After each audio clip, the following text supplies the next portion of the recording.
Well, another adventure that I had was air racing. I had been fascinated by air racing and air racers and air race pilots all my life. And when I would be interviewed as an astronaut, I'd get asked, okay, you've been a jet fighter pilot, you've been a test pilot, you've been an astronaut. Is there something in the world of aviation you haven't done that you want to do? The answer was always yes. I would like to race the unlimited class at the Reno Air Races. So in 1998, I got asked by the owner of this airplane if I would race it for him in the Reno Air Races. He had bought it, hoping to race it himself, but his wife looked into the Reno Air Races and she said, that is too dangerous. You're not going to do that. So he thought about it for a little while and he said, okay, how about if I find somebody totally expendable, somebody that we could never possibly get attached to, and we'll have him race it for us. So that's where I came in. So they asked me if I would race the airplane for them. I think I said, okay, how much do I need to pay you? I've been hoping to do this all my life because this is an airplane that now has 3,000 horsepower and would do 450 miles an hour around the race course. So here's how we would race. We would line up on a pace plane, kind of like the Indy 500, you have a pace car. We'd line up on a pace plane, and you can see it at the far right side of the picture. In order to be fast enough, it's a jet. It's a T-33 jet. And he points us at the race course, and about 2 miles before the first pylon, he makes the famous call, gentlemen, you look good. Gentlemen, you have a race, and he's not crazy. He's not going down there. He pitches up and leaves, and all the rest of us are heading for that first pylon. And fortunately, in the unlimited class, there's a wide range of speeds, so the airplanes do tend to space out.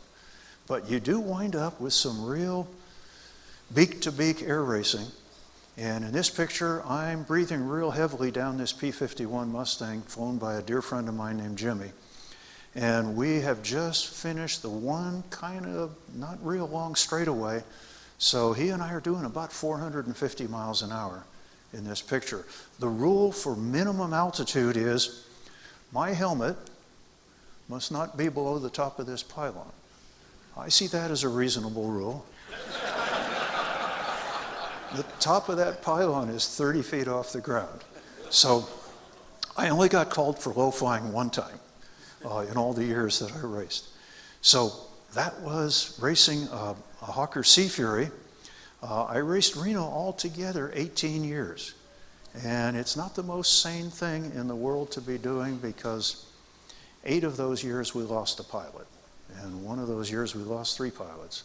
So I still can't believe my wife let me do that. But, you know, if you've got to replace a rocket for excitement, it's going to have to be something like this. This is what I flew the last year that I raced, which was 2015.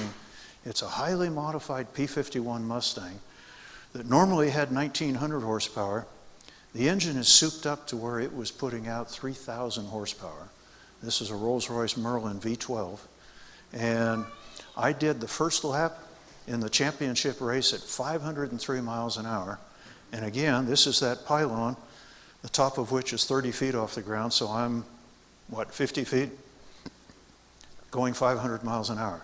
So again, you know, if you got to replace a rocket ship, it's got to be something like this. So I won the Unlimited Championship, and this is the hero photo of me holding the permanent trophy. And after that year, the owner of the airplane, I called him 2 months later. He was really excited the day after we won because I won him a lot of money. And I didn't take any of the prize money. I was doing it for the fun of it. And I called him 2 months after we won, and I said, we're going racing again next year, right? And he said, Hooter, I'm too old and you're too old. I'm going to have a younger pilot from now on.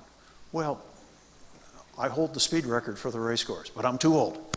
But okay, it's his airplane. I guess he can do with it as he chooses. So that was my last year, but I guess I went out on top with the Unlimited Championship after 18 years of flying in the air races. So that was very exciting.